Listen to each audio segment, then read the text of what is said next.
I want to talk about road safety.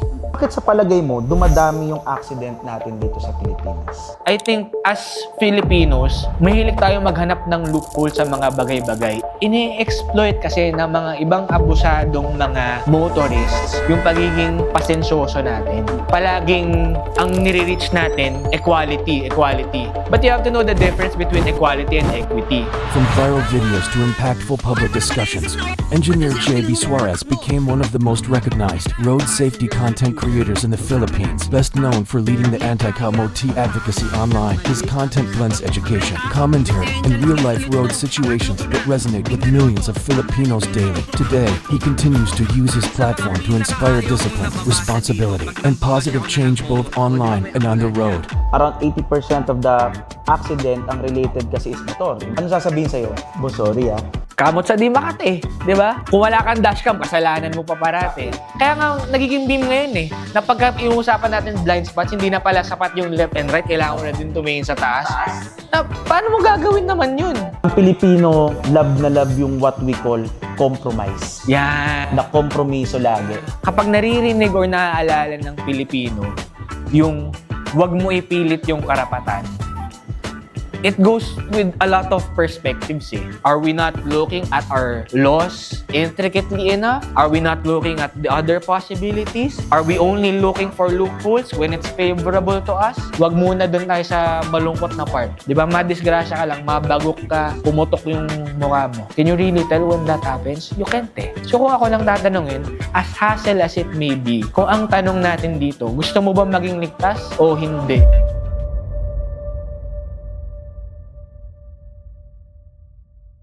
So magandang umaga mga ka-safety, no? Nandito tayo ngayon sa panibagong vlog, tulad na na-introduce natin. So yung unang podcast natin, of course, kasama natin si Mr. Gabriel Go. It's all about the safety, no? Pero ngayon, ang pangalawa sa episode 2 natin, ngayong podcast, syempre, ito rin yung isa sa mga pinapanood natin sa social media. Talagang nag-i-increase yung yung mga viewers niya kasi sobrang trending ngayon dahil rin to Hindi ko alam kung pikunin siya, guys. Hindi ko alam kung pikunin. Pero ito yung isa sa mga gusto namin maging parte ng advocacy natin to promote safety. So wala nang introduce na natin ng isa sa mga iniidolo natin, si Mr. JB Suarez. Sir, magandang umaga and welcome sa aming second podcast ng Uni Vanguard, boss. Gusto ko sabihin mo sana sa kanila na malayo sa personal. Malayo, mabait to, boss. Yung nakikita natin sa social media, kanina pagdating niya, mainit lang konti ulo, boss. Pero, joke lang. Dami kasi yung pag unang tingin sa akin, unang tanong agad sa akin, unang sinasabi, huwag kang magagalit, tawag ka sisigaw. Grabe. Hindi naman. Itong podcast naman natin is malaya tayo, nasabihin natin yung mga gusto natin, boss. At dito sa podcast na to, we want to make sure na yung mga viewers natin will be may educate natin, and also we want them na mas ma-enhance yung knowledge nila all throughout do sa kalsada kasi hindi na safe ang Pilipinas sa kalsada, boss. So, boss, before natin mapunta tayo doon sa kung saan ka ngayon, yung ginagawa mo, gusto naming malaman saan nagsimula at sino ba si Mr. JB Suarez, the anti-Kamote Gang leader? Okay. So, ayun nga. So, I've always wanted to be a content creator. Palagi ko naman sinasabi to pag may nagtatanong sa akin. Gusto ko talaga maging content creator. Nung una, sabi ko nga, ano ba yung personality ko pag tinatanong ako sino ba talaga ako? Athletic naman ako as a person. Even though na hindi ako super blessed sa height, di ba? Kahit na 6'3 lang ako. 6'3? Pagdating mo, boss, parang napatingala ako, boss. Yung mga nandito ka, parang di ka naman natin. Anyway. So, ayun. Pero hindi siya kumagat So, if there's anything also about me and my personality, I spend most of my time on the road.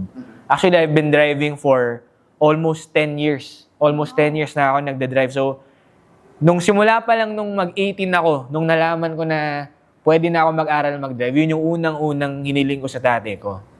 Mag-aral ako mag-drive, mag-start na ako mag-drive. At syempre, di ba, lalaki ka, magka-college ka, isa yun sa mga pangarap mo sana, pagpapasok ka, nagda-drive ka So, isa yun. No, nag-start ako doon. And apart from that, yung tatay ko has actually a background in road safety and public safety. Kasi naging director siya ng ng public safety department sa isang city. So, growing up, yung tatay ko, pag nagda-drive siya, siguro sa kanya ko na-emulate yung, itong before nagkaroon ng kamote na word, ang term ng tatay ko sa mga ganun, kuneho, chonggo.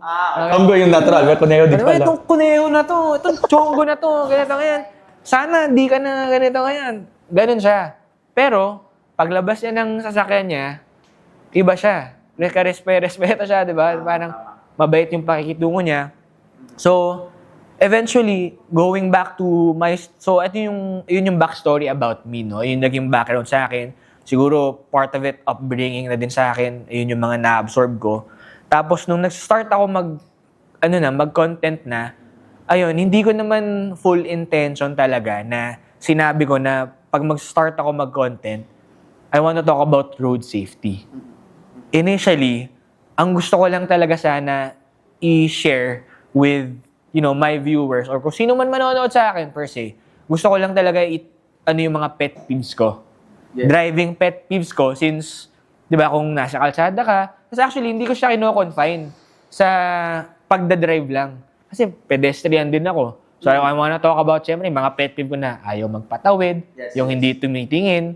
Pero at the same time, sumasakay din ako ng motor.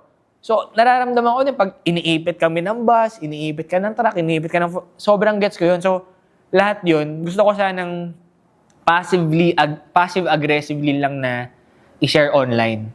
Pero it just so happened na nung nag-start ako gumawa nito, tapos nung nag-start siya mag-blow up, sabi ko nga, parang trip na trip ng tao, trip na trip ng Pinoy na yung aggression, yes. 'Di ba? Trip na trip nila pag sobrang passionate ka na about, 'di ba? Huwag niyo nga gawin 'yan.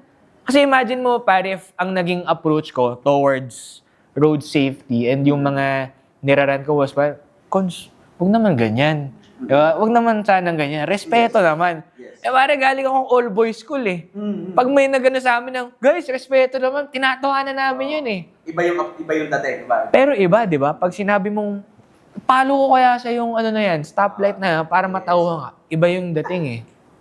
So, eventually, nag-live ako. Yun nga, kinukwento ko paano naging anti-kamote gang yung moniker namin.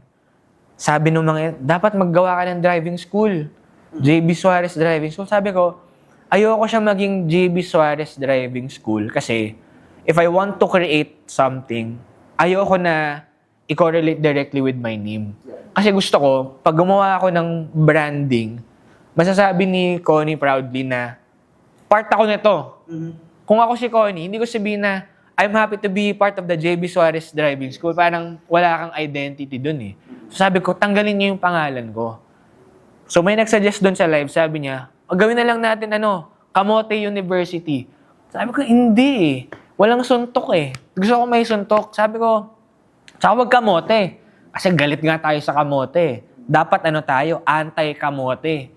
So may anti-kamote na. May nagsuggest, sabi niya, alam ko na, Anti-Kamote Academy. Hindi eh. Hindi siya Anti-Kamote Academy kasi wala pa rin suntok. Tsaka kung ako, kamote ako, hindi ako mag-e-enroll sa inyo. Yeah. So sabi ko, right then and there, sabi ko, hindi. Magiging tayo, Anti-Kamote Gang. Tatawagin na, Anti-Kamote Gang, AKG, ang layunin natin simple lang, puksain natin lahat ng mga kamote na yan. Kapag may nagkamote-kamote dyan, pinasend sa akin yung dashcam footage, yung CCTV footage, sabi ko, kakanain kita pag nakita kita kasi pahamak ka eh. Diba? Makakadisgrasya ka.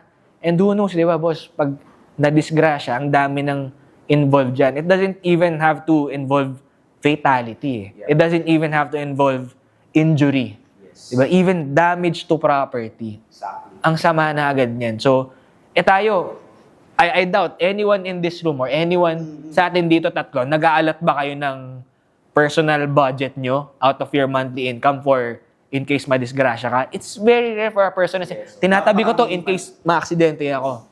So, doon ko pinursue tong road safety per se. Kasi normally, yung sa mga tulad nga ng sinasabi mo, Boss JB, no?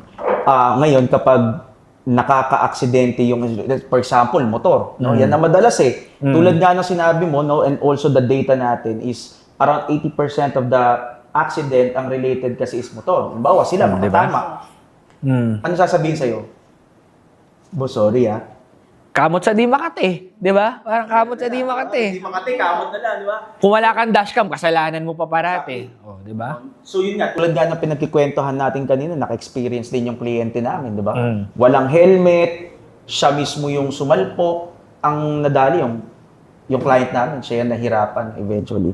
Boss, no, bakit pala, no, ang isa sa mga questions ko, no, sa ngayong podcast, no, bakit sa palagay mo, dumadami yung accident natin dito sa Pilipinas? Siguro, number one, kasi, eto actually, ginawa ko ng content to pero hindi ako nagsalita about it eh. More on, ginawa ko lang siyang comedy eh. Number one, kapag naririnig or naaalala ng Pilipino, yung wag mo ipilit yung karapatan, it goes with a lot of perspectives eh. Na kung halimbawa ako, ka-counterflow ako. 'Di ba? Ang thinking ko sa'yo, busy rin yan. May hinahabol din na oras yan. Eventually, susuko din yan. Mauna ka na lang. 'Di ba? Yun yung daan, no? Ganyan na lang. Tapos hindi niya ipipilit yung karapatan niya. Or for example, sa mga tiwaling enforcer. Yes. 'Di ba? O di mag-ano ka, mag-dispute ka na lang. Pero ngayon, wag mo ipilit yung karapatan mo kasi inapprehend kita eh. Tama. So, you know, in that sense, I think as Filipinos, mahilig tayo maghanap ng loophole sa mga bagay-bagay in that context. Tulad nga ng pinag-usapan namin ni Mr. Gabriel noon eh. Ang Pilipino, love na love yung what we call compromise. Yan. Na kompromiso lang. Yan. Pero, the word na ganyan eh. Baka, yung mga ganun. Exactly. Tsaka, alam mo yung compromise, it comes from a virtue of patience. Kaya palagi kong sinasabi, pag pinag-uusapan namin to, bakit ang daming nadidisgrasya, is because yung patience natin as Filipinos, exploited eh. Tama. Exploited. Kasi mo makakapanood ka ng mga videos, di ba, na lumagpas na siya sa exit niya sa expressway. Tapos, high speed dun, boss eh. Bawal nga, lower CC na motorcycle just because on the basis of yung kakayanan mo in terms of speed limit. Tapos isipin mo, pag lumagpas ka ng ilang 100 meters, ang gagawin mo, imbis na umexit ka sa susunod, yung iba umaatras. Paano yun? Tapos ang babasahin mo yung comment section, sasabihin ng Pinoy, ikaw naman, hindi naman siya taga dun, baka naligaw lang, kumakas. Hindi yun eh. 'Di ba? Sa tingin mo ba, pag lumagpas ka ng isang exit, kunwari mo lang, hindi ka na makakapunta sa papupuntahan mo? Tama. Makakabalik ka naman eh. So isipin mo, ini-exploit kasi ng mga ibang abusadong mga motorists yung pagiging pasensyoso natin. Diba? Nag-agree ka ba doon? Yes po, yes po. Ano masasabi mo Ano sa masabi mo mga sa mga kamote, Miss Connie? Masasabi ko, sir, sa mga kamote is, hindi talaga siya okay. Especially sa akin as a mom. May vehicle din kami, which is, especially sa expressway, like what you said, na mabibili sila. So, minsan doon sila nagkakaroon ng way nila para bilisan or ano. Syempre sa amin, in my case, hindi siya okay. Kasi paano pag may mga nadamay sila, like for example, Yes. mga kotse na may children sa loob ng sasakyan nila. So, hindi talaga siya okay. Which is yun yung sinasabing mo nga, tama, Boss JB, no? Yung kompromiso. Ayan na yung mangyayari. Maraming maapektuhan. Sa palagay mo, boss, no, ang situation o yung ginagawa mo ngayon bilang isang advocate sa safety, sa road safety, marami ka na bang natutulungan sa palagay mo?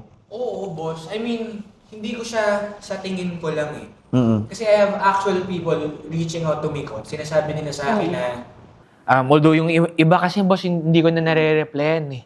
Sa dami. Pero sinasabi nila, boss, wala naman akong kotse, wala akong motor, pero natututo ako sa'yo. Boss, kakakuha ko pa lang ng motor ko. Pero ano na ako, ang dami ko nang alam dahil sa'yo. Boss, estudyante pa lang ako. Kuya, estudyante pa lang ako. Pero pag nagkakotse ako, aalalahanin ko, eto ang pinaka-recent sa akin, boss. Mga TNVS, na mga MC riders, sila mismo sinasabi, boss, alam mo, dahil lang sa hirap ng hanap buhay, natitemba ako maging kamote. Pero pag naaalala ko yung galit mo, naalala ko, verbatim naalala ko yung pagmumukha mo, tas naririnig itong sinisigawan mo ako sa loob ng helmet ko, ayoko na maging kamote. So parang in that virtue, pag naalala kong worth it pa ba to na ginagawa akong GIF, kiniklip ako yung mga pagbigyan mo, yung mga ganyan. So, worth it siya eh. Tama. Tapos boss, question lang. Yung mga road signs, of course, yung mga general ruling ng mga daanan, lahat and everything, is it inaral mo siya or paano mo na-acquire yung mga kasi hindi naman tayo pwedeng mag-advise technically kung hindi naman natin alam yung right process on that, no? For example, kung ano yung tamang gawin sa daanan. For example, tulad nga ng pinag-uusapan natin kanina, no, pagdating mo yung regarding sa right turn, kung walang nakasigna. So, saan mo natutunan tong mga bagay na to? Kasi, to tell you frankly, no, ang mga knowledge ko lang as a rider, as a motorist, is yung mga basic. Of course, yung mga solid lanes, huwag ka mag-overtake, yung mga ngayon. Pero alam naman natin sa Pilipinas na ang mga rules ng daanan, iba-iba. For example, sa Clark, meron doon first stop, first go eh. So, paano mo inaral itong mga gantong, mga signs, ganyan? So, kung signages lang, tsaka road markings pag-uusapan natin, technically, hindi ka naman magkakaroon ng lisensya, boss eh. 'Di ba? Kung hindi mo kabisado yan. 'Di ba? Kasi lahat yun lumalabas sa exam. Although, you have to realize, kaya yung iba nakakalimutan, kasi hindi naman din lahat ng signages na yon nakikita mo. So, halimbawa, yung mga falling debris, 'di ba? Kung hindi ka naman taga Baguio, hindi mo makikita yung mga ganung signage na yon. Yung mga slippery when wet, mga ganyan. So, siguro it comes with the experience of driving na lang din, Konse, na almost 10 years ka na magdadrive. Tapos on the example na, halimbawa, pupunta ka ng Subic, pupunta ka ng Clark. Ako kasi may habit ako, or at least tinuro siya sa akin ng tatay ko na kapag may pupuntahan ako ng lugar, bago ka palang umalis ng bahay, alam mo na paano ka pupunta ron. Alamin mo na kung ano bang demographics o ano bang sitwasyon doon. Halimbawa, in Makati, for example, because I live in Makati eh. So, for example, sa Makati, kilala sila na may sarili silang oras ng coding. Kilala sila na ang dami nilang one-way. 'Di ba? So, that's something na inaaral ko bago ako pumunta. Para when the time comes, hindi kasi lahat ng enforcer pagbibigyan ka eh. 'Di ba? Pero may iba mga enforcer, mababait sila. Sabihin, hindi ka taga dito. O so alam mo na, next time, ganito. Pero yung iba din kasi, sobrang strict sila. Not being corrupt per se, na potongan ka per se. Pero yung iba, strict sila, oo nga eh. Kaso, pag pinagbigyan kita ngayon, anong assurance ko na sa susunod na mahuli ka dito, hindi mo gagamitin yung excuse mo na hindi ka taga dito. So, kailangan kita sampulan. Pero actually, no, boss, tama yung sinasabi mo kasi nadali ako sa Baguio. Isang beses, kami ni Mrs. noon. Hindi ko alam na kapag nasa Baguio ka pala, meron silang coding din doon. May coding. So, ang nangyari sa amin, dahil hindi ko nga alam, dahil feeling ko, ang concept natin is kapag provincial, walang coding. Ang tanging nag-i-implement lang noon is in the metro areas. Let's say, either Cebu, hindi ko alam eh. Davao, hindi ko rin alam. But on Baguio, meron pala sila. Nadali ako. Nagbayad ako ng 500 pesos. So, tama, hindi ko alam kung 500, tama ba? Yun, sabi ni Miss, tama. 500, pero allowed ka nang mag-travel that time. Pero isa yun sa mga rules na tumatak sa akin na kapag Baguio, may coding. So if di mo ma-experience, hindi kasi ang isang challenge sa atin sa Pilipinas, mga ka-safety, is every cities merong mga different ruling. Yes. Ordinance, tama, sir.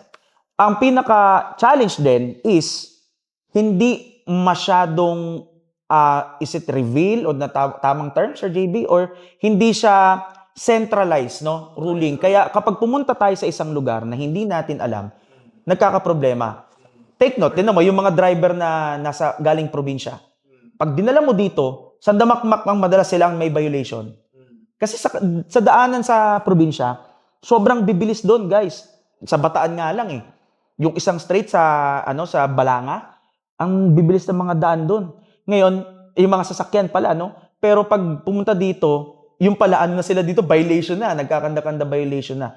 So may mga different aspect kasi na nangyayari na kada lugar, iba-iba yung rules. So yun yung problem din sa batas natin.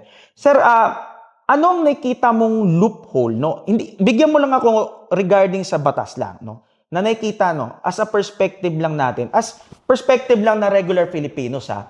Hindi namin sinasabi na magaling kami sa daanan. Walang ganon, no?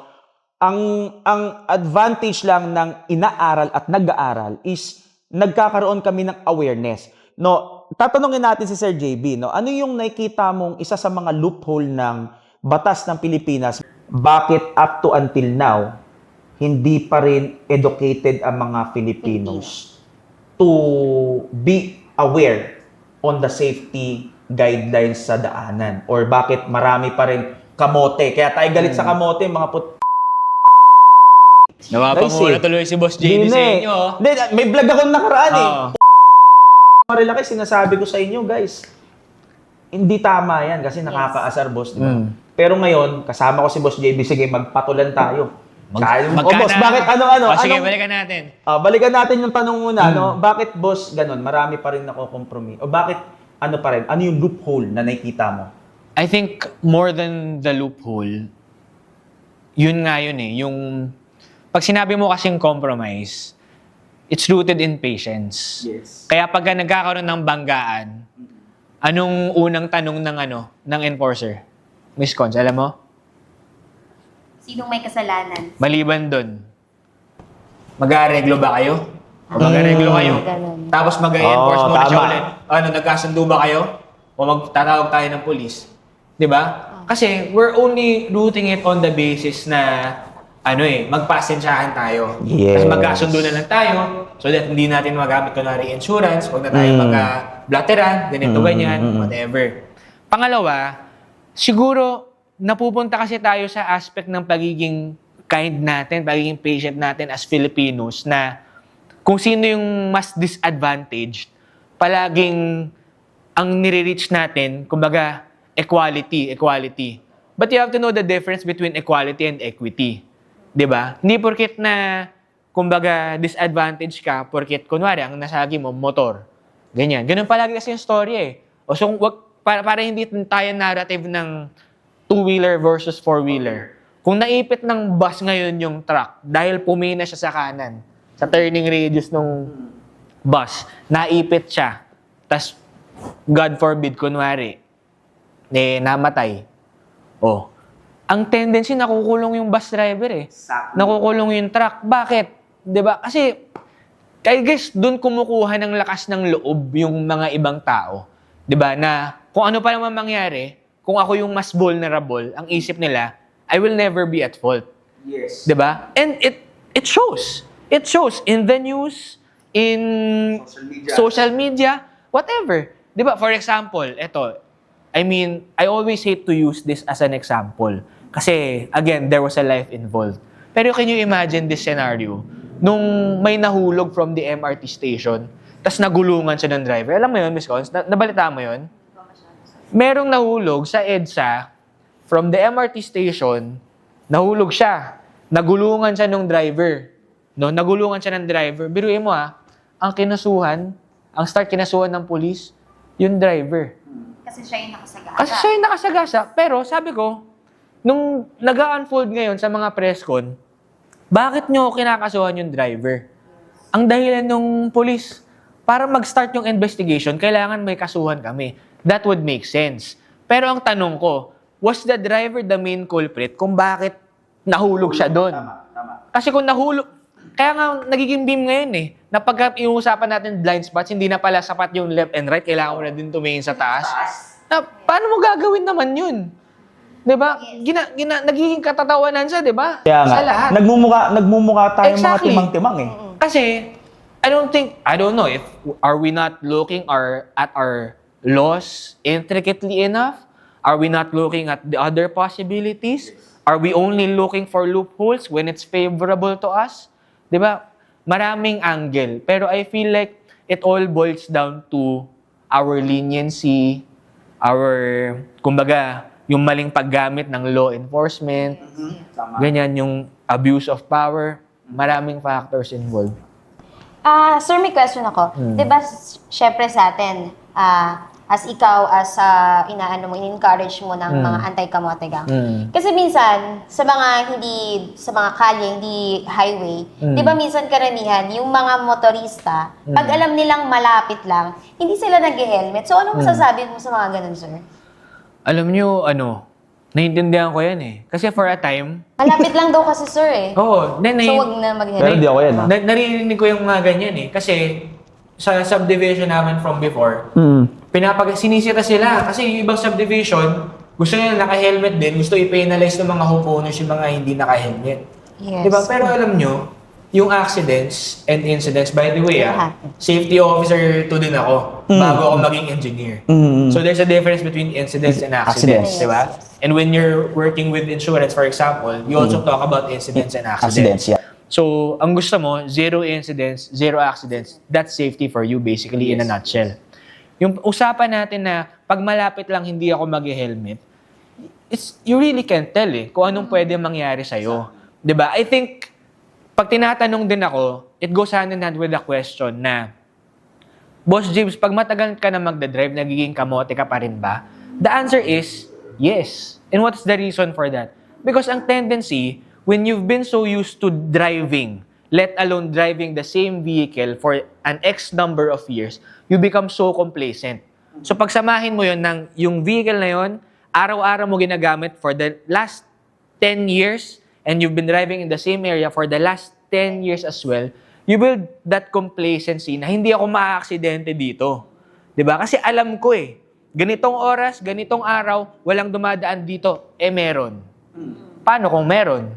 Paano kung biglang, motor, 'di ba? Wala namang nag-helmet ng nakasasakyan, 'di ba? Motor. Biglang nagbitak pala yung bangketa. Ang hilig ng mga ibang nagmamotor, Sumasampa. hindi ka lang sasampa, iniiwasan mo yung humps.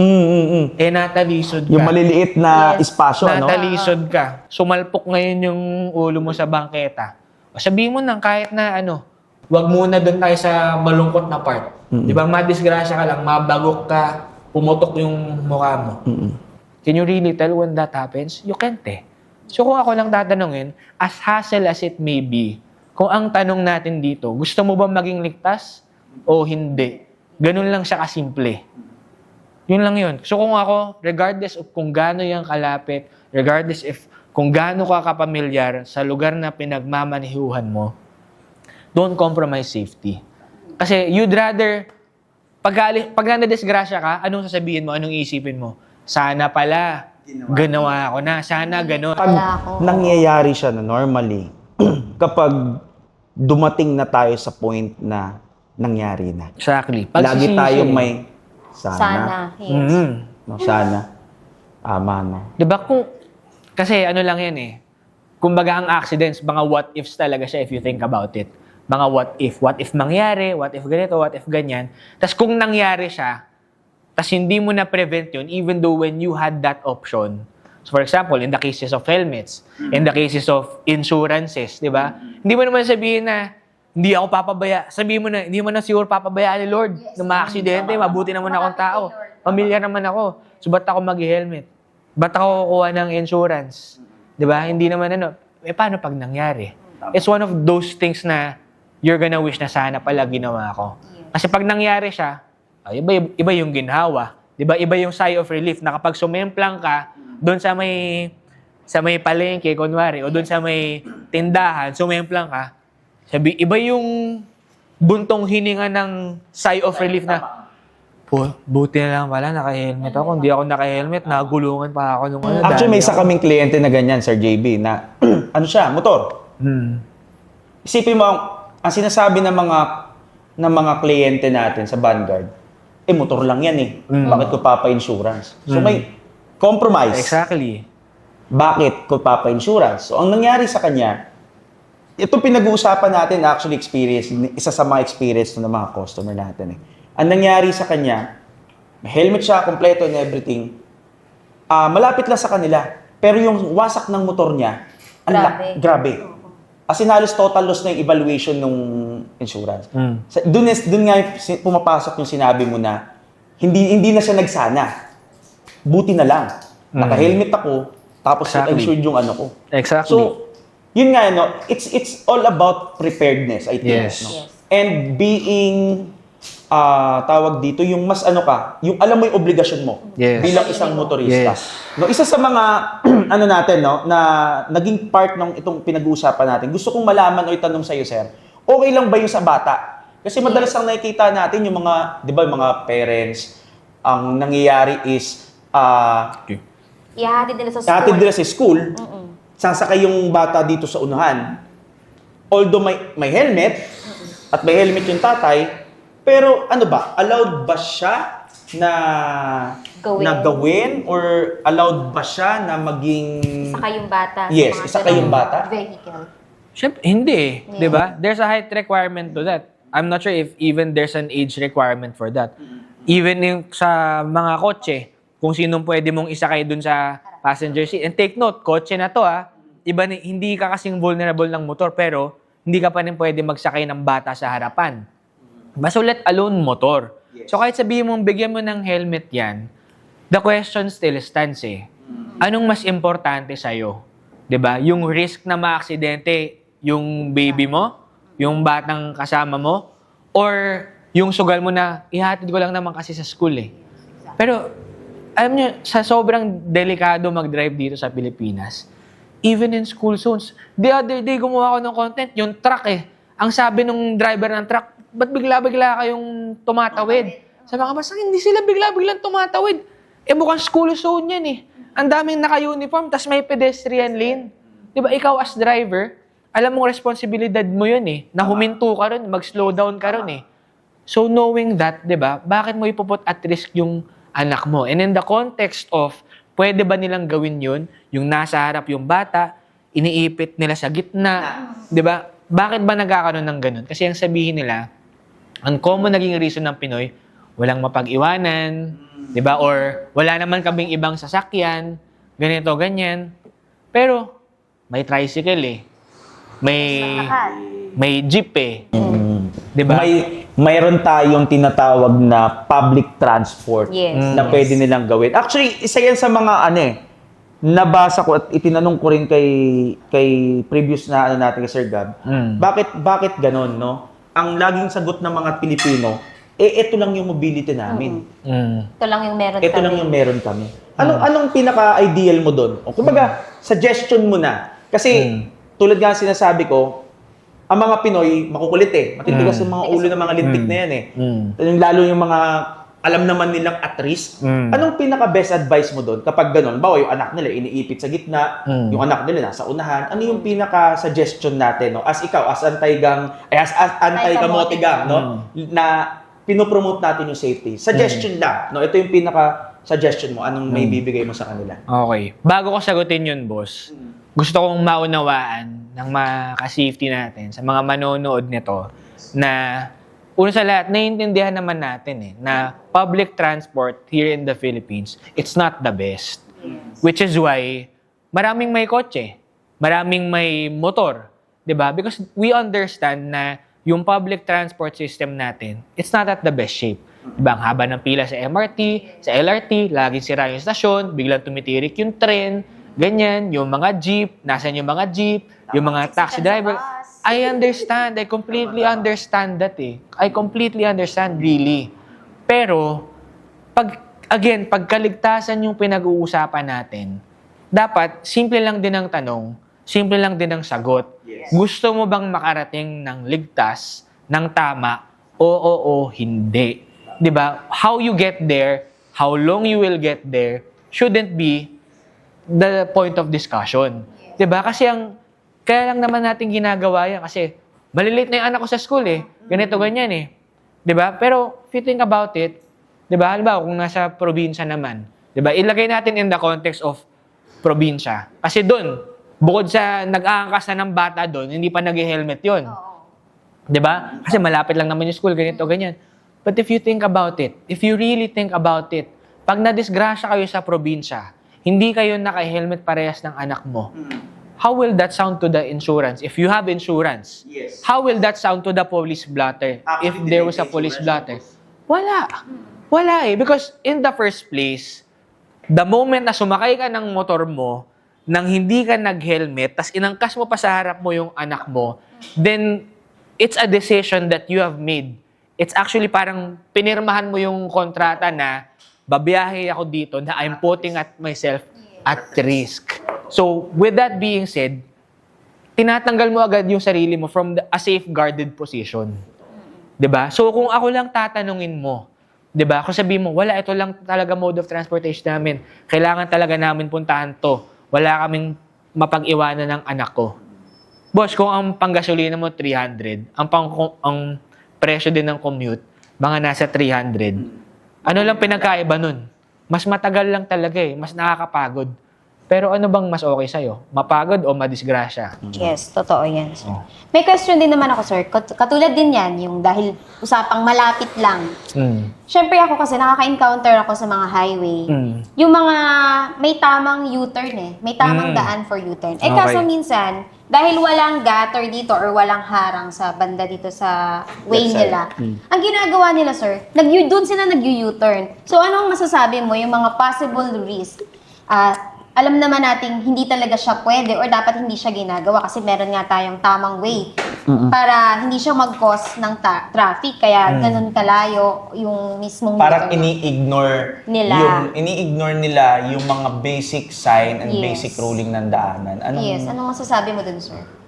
Mga boss, tandaan ninyo when you ignore just the same way nung sa pinag-uusapan natin with the helmets and the children, ganyan, if you ignore these basic traffic signages, these basic road markings, tas na-aksidente ka, even if ikaw yung more on the vulnerable end, tinatanggalan mo yung sarili mo ng karapatan. Tama. 'Di ba? Pag ikaw na disgrasya ka, especially with these there are motorist vigilantes nowadays na kapag counterflow ka, they have all the time in the world. Sige, haharapin kita. Sa amin, boss, sa uyo, ganyan. Oh, so in the context of U-turns, paano kung nakatapat ka ng mayaman? Tas may oras siya. O, edi pag U-turn kasi hindi U-turnan, tas titrip niya lang, hindi siya pumreno, sinalpok ka niya, paano labas yan sa police report? Ang tanong lang nung may sasakyan yan, pwede ba dun? Oh, kung pwede kung, pag nag-reportan tayo sa police, it's going to be your word against mine eh. Kung ako yung may kotse, may dashcam ako, sabihin ko, delikado na sa akin pumreno at speed sa akin yung mga nasa likod ko eh. So I'm faced with a choice. Pumreno ako, mag-cause tayo ng multi-vehicular accident dito, o masalpo ko yung sa nag-U-turn sa hindi dapat, o ikaw na lang. Sa point ka kesa makadamay pa. Oh, exactly. Dalawa na lang tayo. Oh, which is, 'di ba? Even though sabihin natin it would be a quote-unquote perfect scenario, it's a scenario that could happen. And if you're putting yourself in the crosshairs of that, or ikaw ni mismo, nilalagay mo yung sarili mo sa sitwasyon na yon, again, dun pa lang, wala kang protection. To give you the insight, boss, no, regarding ito sa insurance side. Alam nyo ba na ang insurance is naka-base on the general ruling ng daanan? Correct. Meaning, Yes. kapag hindi mo sinunod yung tamang U-turn, for example, yung pinag-uusapan natin, nasalpok ka. Ngayon, syempre, in a perspective of accident, ang may kasalanan is yung sumalpok sa'yo. No? Pero, ikaw tong hindi sumunod sa batas, kapag nalaman on the investigation side, no, sa police station, na dahil ka nag-U-turn ka sa hindi naman U-turn at natamaan ka at nag-cause ng accident, tapos ikaw yung na may insurance ka naman, no, technically, i-deny, part ng denial nila yon. Kasi bakit? Unang-una, hindi ka sumunod sa traffic rule. No, pangalawa, alam mong bawal doon. Ginawa mo pa rin na nag-cause ng aksidente sa ibang tao. No, so yun yung sa insurance side, yun yung tinitingnan nila.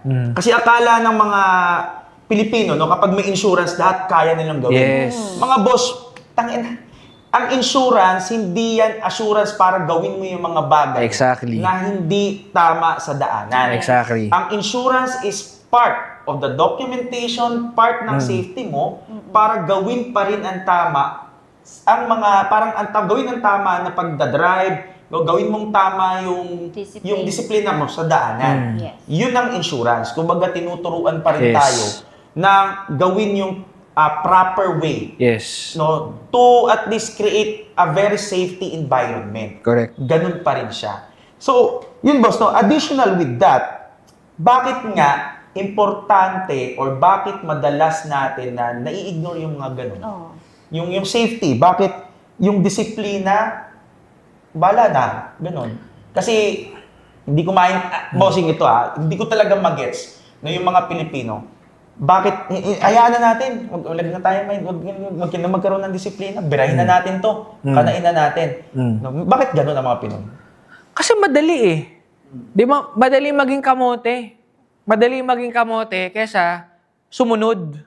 Di ba? Madali maging kamote. Alam kung ako, at tigilan nyo na ako kasi ito kasi pinakamadaling example eh. Kaya palagi ako bumabalik sa nakamotor. Yes, yes. So ngayon, sasagutin ko, kung ipopost na lang din natin Ito. Total sasabihin natin, Boss JB, bakit motor ang pinaka kinaiinisan natin ngayon? Ako rin, no? Oo. Guys, sorry I'm in the motorcycle industry. No, may marami tayong kaibigan na nasa industriya ng pagmumotor. Yes. Pero bad trip ako dyan. Bakit, boss? Ikaw din. Bakit? Again, Gawin na natin sample yan. bago ko sagutin yan, bago ko sagutin yan, sabihin nila sa akin, subukan ko magmotor. Kung bukas, bigyan ako ng motor, magmamotor ako. As long as yung lisensya ko din, by the way, wala kasi ako sa lisensya ko din na pwede ako magmotor eh. So kung given na yung sa lisensya ko, pwede ako magmotor, tapos kinabukasan may magbigay sa akin ng motor, magmamotor ako. Para malinaw sa lahat willing ako magmotor. Okay? Kasi alam ko na regardless if motor ako o kotse ako, you have to look at it in the same principle. Clearances and everything and safety and whatnot. But ngayon, bakit ba tayo bumalik in the context of motor? Pag nagmo-motor ko kasi, everything is easy. Yung mobility mo, mas maganda as compared to cars. Kaya nga ako, bilang may kotse, nagbibigay ako sa nagmo-motor eh. Sa totoo lang, pag dumadaan sila sa gilid ko, ganyan, walang problema sa akin. Kung nandyan sa harap ko, hindi ko nga tinututok talaga dyan eh. Kasi naiintindihan ko, kung lahat, ang dami namang nagmo-motor dyan, kumbaga kung taing-tay din naman kayo mauna, di ba? Gusto ko, pag nag-green din naman yung ilaw, maglalargaan kayo, walang problema sa akin. By all means, mauna ka. Total, magmamadali ka nang naman eh. Di ba? But, ang punto ko lang din, di ba, ang dali kasing magkamote. Di ba? And as a person, you don't even have to look at it in a perspective na nagmomotor ka. Ang dali kasi maging salbahe. Ang dali maging pasaway. Ang dali maging matigas yung ulo. So when you're faced with an option na parang, parang pwede ako doon na lang ako. Di ba? Tapos, what makes it worse is that yung law enforcement natin, hindi siya ganun ka-tight eh. Hindi siya ganun kahigpit. So, halimbawa, yung iba, di ba? Yung enforcer, syempre, napapagod na lang din. Isipin mo, pare. Alas 8 yung shift mo. Alas 5, nandun ka pa rin. Inabutan ka na ng init, usok, ganito, ganyan. Tapos, tatakbuhan ka ng motor. Syempre, hindi lahat yun, nahabulin nila yun eh.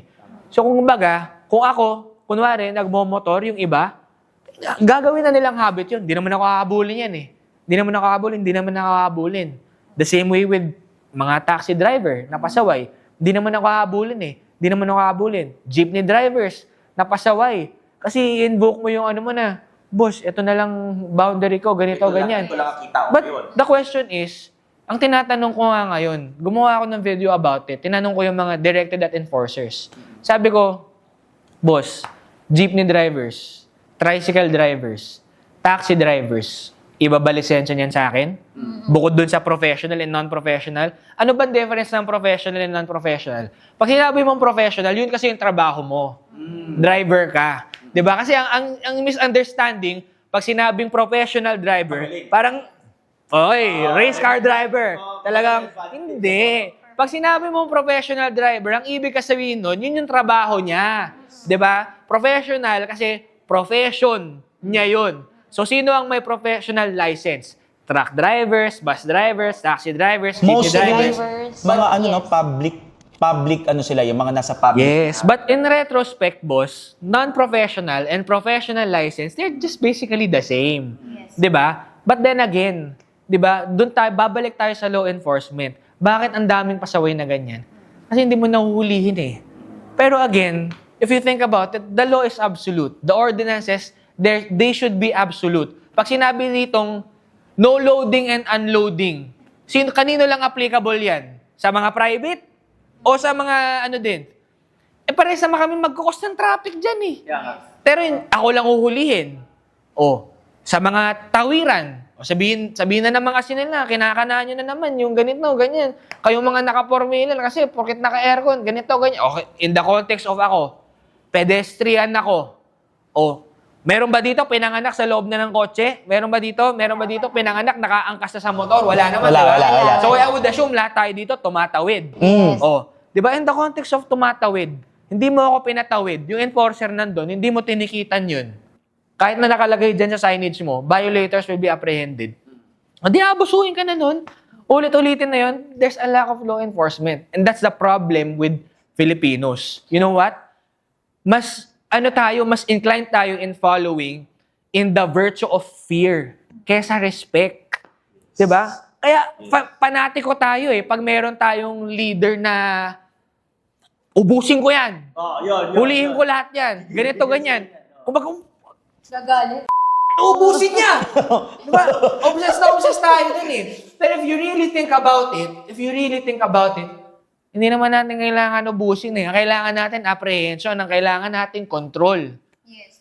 Diba? Bakit kaya, no, yung mga sa atin, sa Pilipinas, bakit kaya hindi magsimula yung mga ganyan sa atin mismo? Kasi mahirap eh. Ang hirap kaya maging mabuti. Ang hirap, di ba? Hirap Kung saan maging masama na lang tayo lahat dito. Ang hirap. Ang Pilipino, hirap na hirap maging mabuti. Kasi kung halimbawa, you're faced with traffic, eto na yung kasya naman ako dyan eh. Yung bangketa, nandun na. Wala naman huli sa akin. Sampa ko na sa bangketa to.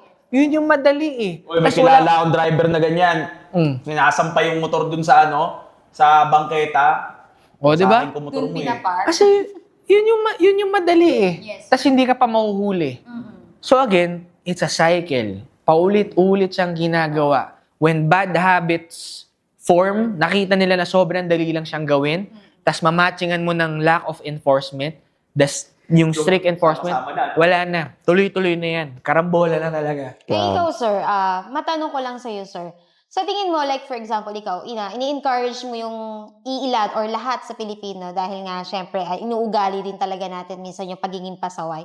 So, ikaw, as anti-kamote gang leader, ano naman ang may i-advise mo sa kanila kung bakit talaga kailangan ng insurance, car insurance sa Pilipinas dahil nga marami talaga ang pasaway sa kalsada? There's a favorite quote that goes on in the driving industry and it goes something like, kahit anong ingat mo, marami pa rin talagang iingot-ingot. Isipin mo, there's a video that circulated recently, nagdadrive siya sa may Tambo, Paranaque. Sa may rotonda na ito, NAIA Terminal 1 yan, ganito, ganyan. Tapos pag diniretso mo yon, Roas Boulevard, papuntang Parcal, papuntang Asiana. Biruin mo, boss, dashcam, traffic. Bilas siya sinalpok ng e-bike, ng full charge na e-bike, di ba? Laging may nagko-comment sa akin nun, boss, pahayag ka, salpokin nga ng full charge na e-bike. Pero, isipin mo, in that context, di ba? Nakakatawa talaga siya eh. Pero in the context of that, boss, sa ads mo, kunwari, ikaw, kliyente mo yun. Di ba? What are the odds na masasabi mo sa kanya, actually, 5 out of 10, sinasalpok talaga ng full charge na e-bike? Wala eh. Wala. Pero ang nangyari sa kanya, tinakbuhan siya. Anong difference nun? Pag may insurance ka sa wala. Di ba? You're in the right, biglaan sa nangyari, walang may gusto nun, ganyan, tinakbuhan ka, sagot ka ng insurance. Pero pag wala kang insurance, Kamot ka. asa ka na sa Facebook justice system, TikTok justice system. Ang problema mo sa e-bike, wala namang plaka yun eh. Wala namang lisensya yun. Yung mukha nung nagdadrive ng e-bike, hindi naman natin, paano natin hanapin yan? Busy rin ako. Diba? So, kung may insurance ka, kakamot ka sa Di Makati, iaabot ko kay Boss Jates, alam ko naman na mahirap din naman nito, pero wala naman may gusto niyan, insured ako. Ayos yung sasakyan mo. Yeah. Tapos. Sir, bali regarding naman dun sa mga e-bike, di ba, syempre marami talagang kamote sa e-bike. Dahil nga, syempre, sila, yung way nila or yung area na the driver nila is yung mga subdivision lang. Ano Finita. masasabi mo, sir? Iba kasi lumalabas ng highway. Like for example, ang ginagawa pa nila, gumigit na. 'Di ba usually dapat pag mga ganon, kasi parang motor na rin siya. Tapos hindi naman siya pasok din sa insurance. Dapat 'di ba nasa gilid? Ano masasabi mo dun, sir? Wala akong masabi. Hindi, joke. Sabi na wala akong masabi. Kasi una sa lahat, bawal naman talaga sila sa highway. Diba? Wala sila sa highway. And hindi alam nyo, mga Pilipino, obsessed kasi sila sa masyado tayong obsessed sa telenovela. Kaya pag nagkakapunahan tayo dito ng vehicle type, ang laging sinasabi, naka-e-bike lang kasi ako, naka-motor lang kasi ako, kaya mo ako kinakanan. Hindi eh. Ang sinasabi ko sa'yo, kung nasa national highway ka, kunwari, naipit ka sa dalawa ng dalawang truck. Hindi kumagat yung air brake ng truck, naipit ka. Paano yan? 'Di ba? So, I think, ang mali din kasi dyan is that ang dali maka-e-bike. Totoo. Ang dali na pinagkukwentuhan natin kanina, may minor kayo na na-encounter na naka-e-bike. 'Di ba? Kahit subdivision per se, kasi pwede mo naman sabihin na, okay, sige, safe zone yan, ganyan. May speed limit naman na ganito, ganyan. Pero in the context na nilalabas nyo yung e-bike, na wala naman kayong driver education, na wala naman kayong road awareness and road safety education, 'di ba? You're putting yourself at risk. 'Di ba? Hindi siya, huwag kayong gumit na dyan. Kasi, e-bike nga eh. E-bike. 'Di ba? Electronic bike o electrical bike. So, saan ka dapat? Sa bike lane. Di ba? Kung e-bike ka, tapos nasa truck lane ka, transformer? Di ba? Ano yun? Di ba? Baka mag-transform yun, boss. Di ba? Buti sana kung liliko ka na sa pupuntahan mo, pero kung nandun ka sa gitna, di ba? Ano ginagawa mo dyan? Nainis naman ako sa'yo. Parang naka-e-bike na yan. Ano ba yan? But take note may e-bike kami, dalawa. Which is why, yung nagdadrive ng e-bike sa amin, best believe, binubungangaan ko yun. Di ba? Sa usapan pa nga lang ng hindi nagme-menor sa hams eh. Kaya nga may hams eh. Kasi kailangan mong magbagal dyan. Tapos sasagasaan mo yung hams. Gusto mo, taob na lang natin tong e-bike eh. Ganun din pala gusto mo eh. Gusto mo, tumaob na lang din tayo eh. Araruin ko yung driver ng e-bike namin. Gusto mo lang pala tumaob, gumit na ka na lang yun. Salpo ko yung dedya ka. Hindi ka may injure ni Boss Jace yan, mga gano'n. Diba? Okay, anyway. So, huwag nyo gawin yun yung mga naka-e-bike, lumalabas na naman yung gigil ko. Pero yun nga eh. Nakakainis eh. It's a matter of how we will educate yung Pilipinos. Yes. Talaga. It's a matter. And also, sa atin pa lang, ito yung dapat sa atin pa lang, no, na alam na natin yung obligasyon natin once na lumabas tayo. Tsaka ito, boss, gusto ko lang sabihin. I haven't mentioned this before in yung mga nagiging exposures ko. Magkaiba yung marunong ka mag-drive sa marunong ka lang magpaandar. Kailangan alam niyo yung difference nun. Pag marunong ka magpaandar, you can start the vehicle, kaya mo yung atras, ganyan, kaliwa, kanan, whatever, ganito, ganyan. Pero, iba yung marunong ka mag-drive. Pag sinabi mong marunong ka mag-drive, ibig sabihin, aware ka sa rules, aware ka sa, may discipline ka, aware ka sa signages, aware ka sa ganyan. Siyempre, yung mga kamote, hirap na naman intindihin yan.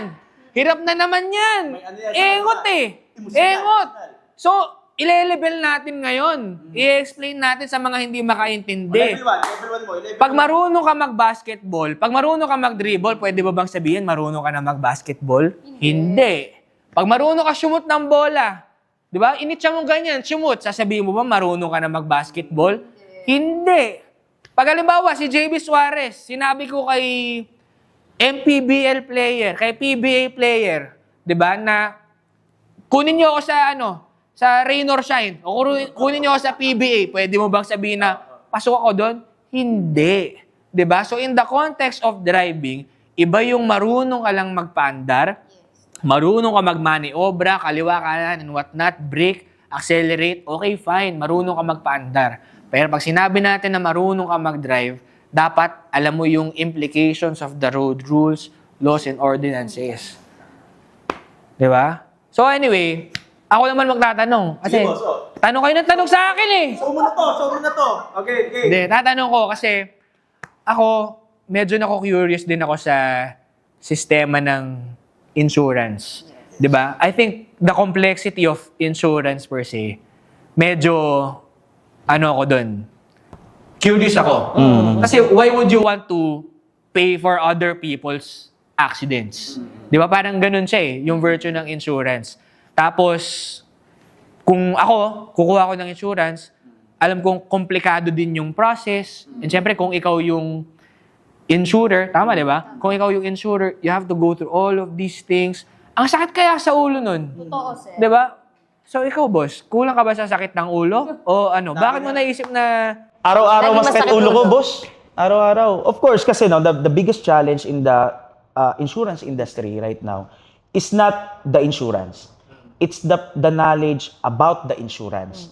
No, that's the biggest challenge. Kasi most of the time, tulad nga ng pinag-uusapan natin kanina, ang mga Pilipino akala pag may insurance, ano na sila, akala mo may, alam mo yung pwede nilang gawin lahat.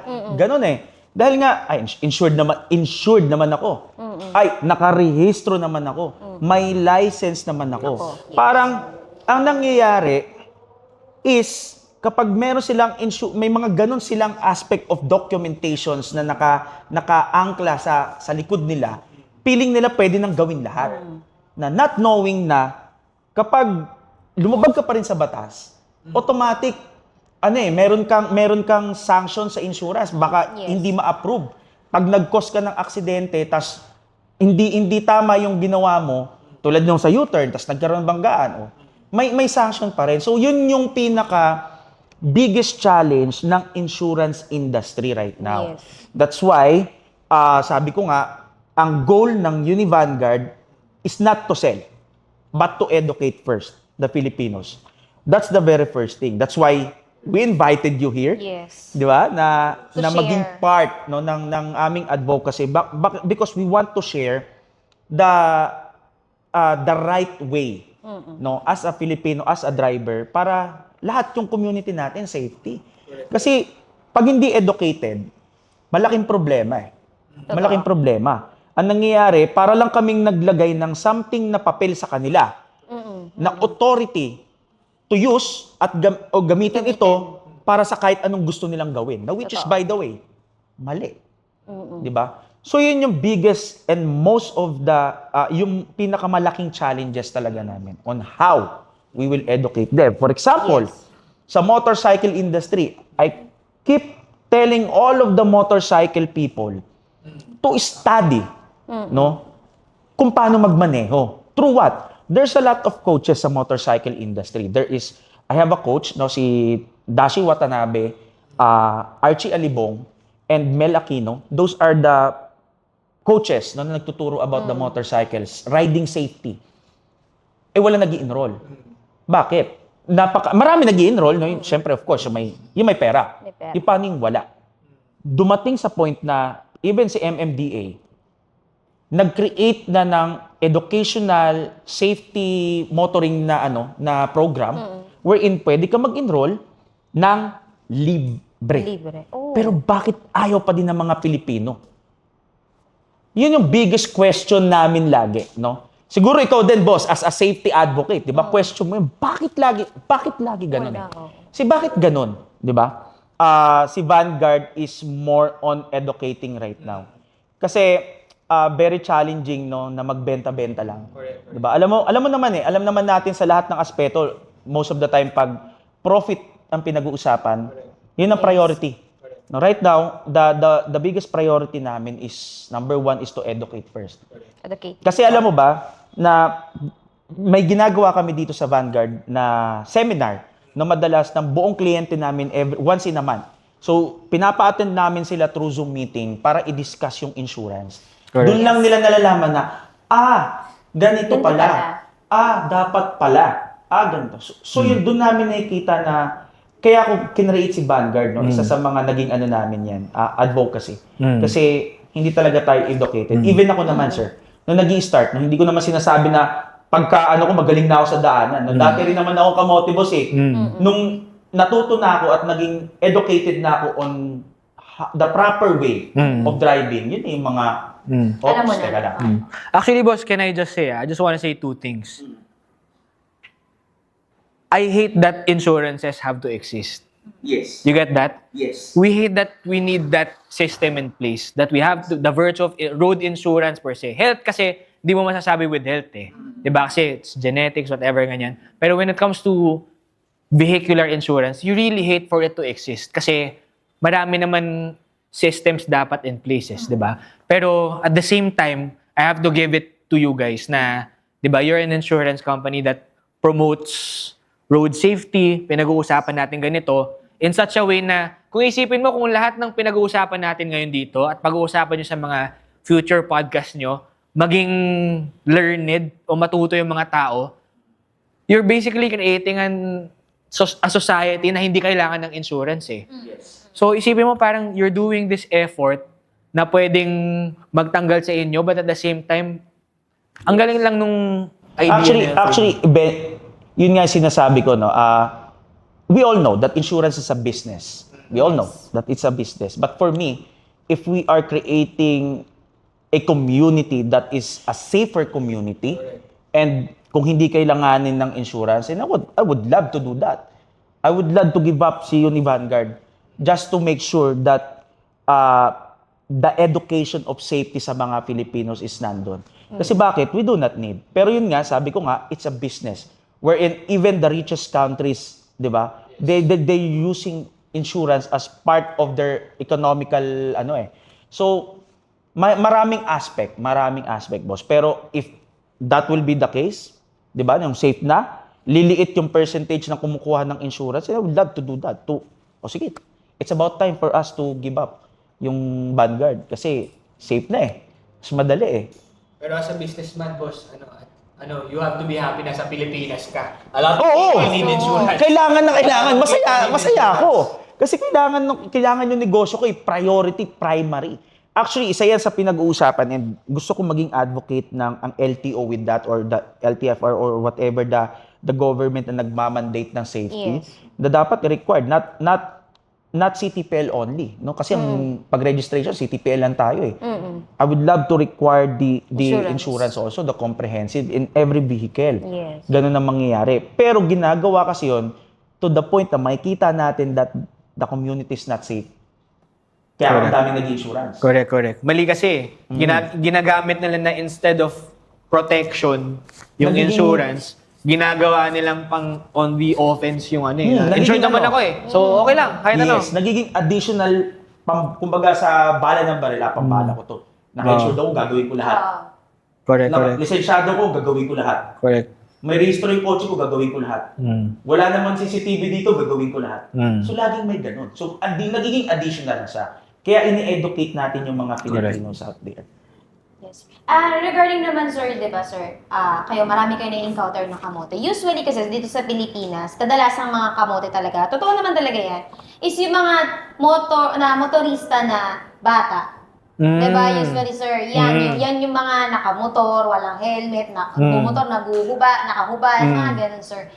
Anong masasabi mo sa kanila, sir? Kasi usually, lalo na yung mga kabataan ngayon, pag may motor sila, parang pinapasabog pa nila sa, alam mo yun, Binobomba pa nila. Ano Gigil ka masasabi din, mo? boss? Oo.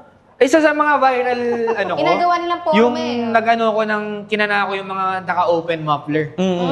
Sabi ko, paano naging astig yan? Di ba, paano bang naging, pero take note sige, on that context, on that note, isa-isahin natin. On the context of the youth being obsessed with not just motorcycles cars per se. Yes. 'Di ba? Especially young men, 'di ba? They're very obsessed with the idea na astig kasi. Yes. 'Di ba? Astig ako sa mga kaibigan ko. Sa mga Pag tropa. binomba ko tong motor ko, pag winili ko to nang di ako naka-helmet, or Yes. kapag ginamit ko tong kotse ni Daddy, na winasiwas-wasiwas ko yung LC namin, yung Innova namin, winasiwas-wasiwas ko dito, astig ako sa friends ko Pero at what cost? You have to remember that, at what cost? And do you really have to wait for accidents to happen? 'Di ba? Para ma-realize mo na at the end of it all, hindi siya astig. Take Yes, note totoo. naging bata din tayo Totoo. Naging batang lalaki din ako and at one point, dinais ko rin maging astig. Pero it's only through that real life scenario when you feel like you're in between life and death. Death. Totoo. 'Di ba? Tsaka mo lang ma-realize, ay, teka, hindi na tama 'yon. Pero ang punto ko, hindi lahat ng batang lalaki, hindi lahat ng bata, hindi lahat ng minor de edad kailangan yung ma-experience Yes, 'yon. totoo, sir. Kasi pag dumadating ka sa punto na life and death Death. scenario is literally just life and death. Pag swerte ka, napunta ka dun sa life, 'di ba? Talagang magbagong buhay ka na. Pero pagdating sa guardian death, angel, no? anong gagawin ng mga magulang ninyo, 'di ba? Napakabait na bata niyan. 'Di ba? Kung kakato ka na naman sa mga puso namin 'yan. 'Di ba? QR, QR, naman boss, na- QR. Mga QR na 'yan. Diyos mio, Marimar, 'di ba? In the context of bombahan and open muffler, take note, I have nothing against hobbyists. Yes. I am a hobbyist myself. At one point, pag nagkakotse ka, pag nakamotor ka, di ba parang may sense of identity ka with that eh. Kumbaga yung hindi mo magawa with your personal self, feeling mo, kaya mo yung gawin sa motor mo, kaya mong gawin sa kotse mo. Kasi it's just a matter of money. Diba? It's just a totoo. matter of ganito, forma and whatnot. Yes. And there's a sense of belongingness there. Diba? When you're a hobbyist, there's a sense of belongingness there. But in the case of open mufflers, open pipes, ganito ganyan. Tsaka wag niyong pilosopuhin yan na wala naman muffler na na naka-close eh. Talagang open. Wag niyong palaging tinetechnical yun. Hindi kayo nagmumukhang matalino talaga. Tama. 'Di ba? Hindi lahat sineseryoso, hindi lahat kino-consider mo in a technical jargon. Mas lalo kayo nagmumukhang engot. Okay? So, balik tayo. Again, kung ako lang tatanungin, if you're well within regulation, within the number of decibels, wala tayong pag-uusapan. It's all about right place and right time. 'Di ba? Kung kayo din naman natutulog ka, hindi naman bagong taon, night shift ka, may anak ka, baby, nag-iaanuhan, tapos biglang binombahan ka ng mga lasinggerong mga menor de edad. Ano yun? Tama. Diba? Na hindi nila maiintindihan kasi bakit? They're not living that life. May recently may nagko-comment din sa akin. Yung anak nila may autism. Tapos, ang sensitive niya to sound. Totoo. Ang hirap magpakalma ng bata na may autism. Na hindi nyo maintindihan yan. Diba? Kasi sarili nyo lang iniisip nyo eh. Diba? Hindi, pero, diba, you have to be very considerate with other people. Again, if you're a hobbyist, fine. Yes. If you're well within Totoo. regulation, very well, Yes. fine. Again, everything in moderation, right place, right time, wala tayong pag-uusapan. Totoo. Ako na taga-BGC, pag nagbobombahan yung mga big bike tsaka naka-sports Di car kayo doon, hindi kayo napipikon pa exempted, rin ah. ako eh. Guys, Diba? hindi exempted, no? Even small bikes and big bikes. Yes. You have to be very considerate, tama. Yes. Totoo yun, kasi ako rin, sabi ni Mrs. Weda, Duda sa nagbibig bike Mrs. ako. Maingay Weda. naman talaga yung big bike, guys. Pero, as nagbi-big bike, lagyan nyo naman ng disiplina. No? Hindi naman tayo, hindi exempted kayo. No? Hindi tayo exempted mga nasa big bike communities. Mapa small bikes and big bikes, kailangan intindihin din natin, maging considerate tulad nga sinasabi ni Boss JB, no? Boss, since umamin, may anak ba kayo? Meron, boss. Ngayon tanong ko, hobbyist ka, would you agree? Okay ka sa big bike mo, siya sa big bike mo, would you agree? Bubombay mo ba yun sa bahay mo? Nang natutulog yung anak mo, tsaka Hindi, misis boss. mo? Kasi, nagmumotor din yung anak ko. pero sige. hindi Ikaw, namin madam, mahilig ka sa binubomba. big Walang bike? ganun. Mahilig ka sa big bike? Hindi. Payag ka ba? Nagbobomba ka ng ano mo doon? Naiirita ka din at one point eh. Totoo. Oh. Hindi. Siyempre, pag sa bahay, of course. Pati doon sa community kasi namin, talagang very... Oh, exactly. Hindi kami pwedeng mag-ano. Kasi mga siraulo din yung mga tao sa akin. Pag nagbomba ka doon, malamang may kasuntukan ka na doon. So, Exactly, di inaano ba? rin, tinitingnan rin natin, ginigauge din natin kung hanggang saan tayo pwedeng maging gano'n. No? Tsaka in the context of for example, sinetapan mo yung motor mo. Sinetapan mo yung kotse mo. Tapos magdadrive ka na parang taing-tae ka. Boss, paano namin ma-appreciate yung forma ng ano? Appreciate natin, Diba? no? Sayang I-set naman yung up. linis niyan. Tama. Every 3 days ka nagpapa-car wash. Every 3 days ka nagpapa-motorcycle wash. Tapos taing-tae ka. Walang makakakita niyan. Totoo. Pero pag, alimbawa, di ba, nag-bonding Moderate ka tayo lang. sa traffic, sumusunod ka sa ano, Yes. di ba, mas madaling ma-appreciate eh. Mas malakas Yes. makapogi. Oh. Ganun. Oh, tama. Mas Sayang. pogi yun. Kayo bahala. Diba? Decision niyo yan. Kung mas gusto nyo madisgrasya, gusto nyo umabas, Mawasak yung mga kayo tunog. bahala. Pero gusto Totoo. nyo ma-appreciate, kunwari, namin. Yes. Di ba, ma-post yun. Ganda ng setup nyo. Oo, no? Bahala kayo. Actually, sa BDC, may nagpipitik-pitik na dyan. Oh, exactly. Ang ginagawa nila, dadaan-daan lang. Anyway. So, anong ma-advise mo, no? Sa mga tao, no, yung pinaka-mensahe mo sa mga drivers and riders natin, mapa-public utilities, mapa-private, ano yung pinaka-biggest advice na dapat natin maparating sa kanila ngayong araw? Okay. You have to understand na yung habits yung inaatake ko at ng anti-kamote gang. Hindi ko kayo inaatake personally per se. What I'm after is the mindset. What I'm after is the habits. Yes. Bakit natin ginagawa to? The reason for that is we're all part of this systemic failure. Yes. Aminin na natin. That's a hard pill to swallow. It's a systemic failure. If this was a country with such an efficient public transport system, Yes. walang magkokotse. Ako mismo, bibitawan ko yung kotse ko in a heartbeat. Hindi ako Exactly. magmomotor. Tama. Diba? Kasi even if you go to other countries, makita mo na ang daling mag-commute, magko-commute ka eh. Yes, totoo, sir. So, anong mensahe ko para sa mga nakakasabay natin sa kalsada? Bakit ba siya nakakapikon? Tanungin kita ngayon, Miss Cons, wala ka naman magagawa about the public transport system eh. Yes, totoo. Pag inayos yung MRT this week, bukas sila na naman, pare-parehas tayong walang Wala. magagawa. Pero pare-parehas tayong motorista. Pare-parehas tayong nagdadrive. Yes. Pare-parehas tayong pedestrian. Yes. Tayo-tayo na lang to eh. Ngayon, if the system has failed us, and if the system will take a while before it gets fixed, sino magtutulungan? Tama. Tayo-tayo Totoo. lang rin. Tama. 'Di ba? Yung pinagkakait mo sa akin, 'di ba? Kumbaga, walang ibang magbibigay din sa akin yan eh. Totoo. It's just a sense of respect. It's just a sense of courtesy. Exactly. 'Di ba? Sino bang hindi nagmamadali? Totoo. Sino bang hindi pagod? Sino bang hindi nangangarap? Sino bang... Actually, sinasabi na, naka-4 wheels kasi, mayaman ka, ganito, ganyan. Kung mayaman ako, may driver ako eh. Hindi ako leader ng anti-kamote gang, yung driver ko. Pero ako yung nandito. Ikaw, tama. Diba? So, ibig sabihin, I'm just as affected as everyone else. Yes. And again, quoting si Sir Bong Nebria on this one, ever since narinig ko yun, it has always stuck with me. That public safety is a shared responsibility. Yes. Totoo. Whether you're a pedestrian, you're a cyclist, you're a biker, you're a four-wheel owner, you're a truck driver, bus driver, ganito, ganyan, I don't care. Public safety is a shared responsibility. Once you get out of your house, you're capable of keeping people safe, but at the same time, you're capable of putting people at risk, at harm.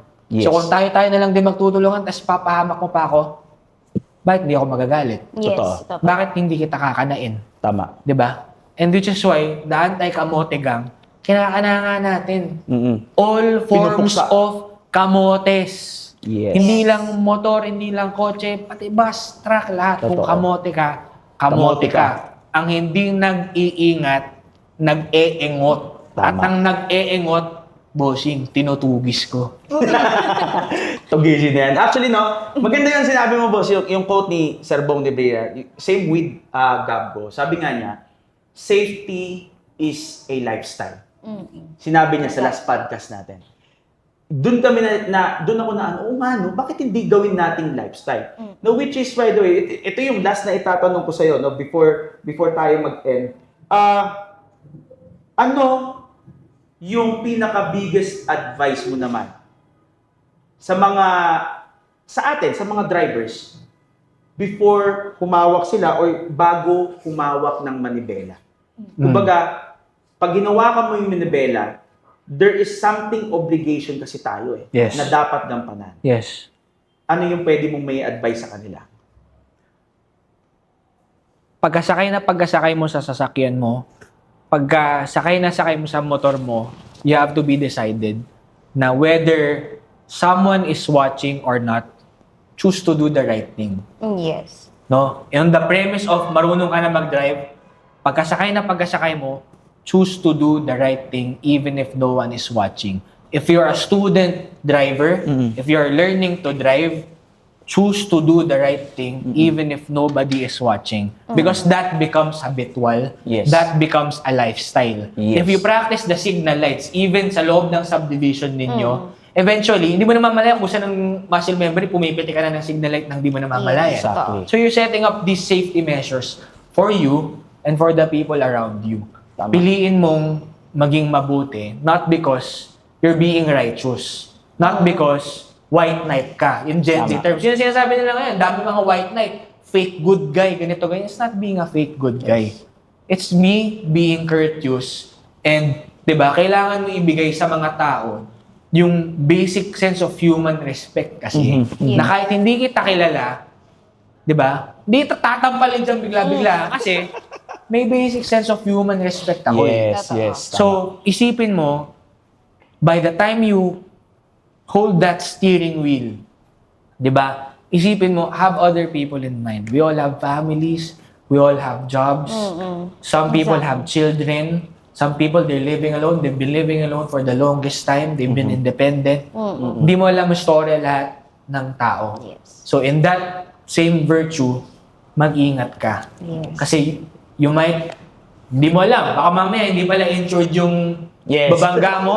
Oo. Tapos, total saan nyo kukunin yung pambayad yan? Always been yung finances din na maapektuhan aside from Exactly. that.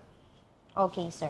Bali, before this podcast will end, meron lang akong special rapid fire question. Like, parang ano lang to, sir? Parang Tito Boy, fast talk baka lang. tatalungin pastok nyo to, ako ng boss. mga, or chocolates yan. Hindi, mga chocolates or ano to, boss. Wow. Onting-onti lang to. Hindi ata ako Lights pwede off, mga lights ganyan. off, mga ganun. Pero this one is regarding naman din sa ating advocacy. Okay. Nabahan ako.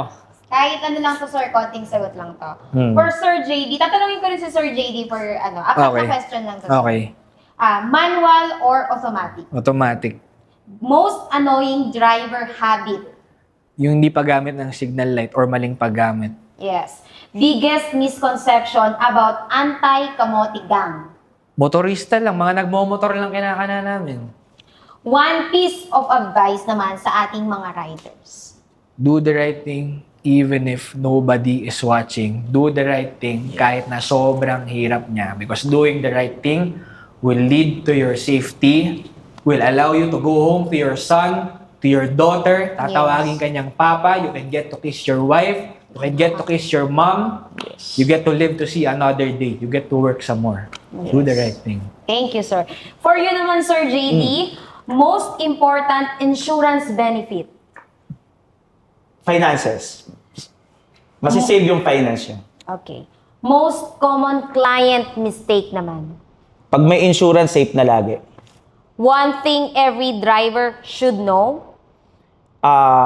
Alam nila dapat yung general ruling ng daanan and at the same time, dapat insured sila.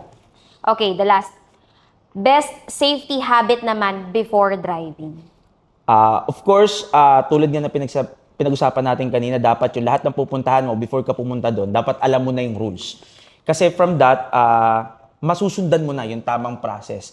At the same time, hindi ka na loloko-loko doon sa mga daanan doon. So, being prepared, yun yung pinakamahalaga. Okay. The last thing naman, ano pong masasabi ninyo sa mga manonood natin bago magtapos ang ating podcast? Ano pong gusto nyo sabihin sa mga anti-kamote sa daanan or mga kamote sa daanan? Again, ang gusto ko lang sabihin no, sa mga kamote, una sa lahat, salamat sa inyo. No? Kasi kung walang kamote, walang anti-kamote gang. Diba? And dahil may anti-kamote gang, nandito ako ngayon kasama ko si Connie at si Boss JD. But, kidding aside, no, huwag niyong hayaan na maput niyo yung sarili niyo at risk. Just because it's the easy thing to do. Just because mas madali maging salbahe, mas madali maging pasaway. No? Again, the virtue of the anti-kamote gang is to eradicate, tanggalin natin itong mga driving habits na nagkukos para maging unsafe tayo. 'Di ba? Isipin mo yung mga tao sa paligid mo. 'Di ba? Lahat tayo kawawa.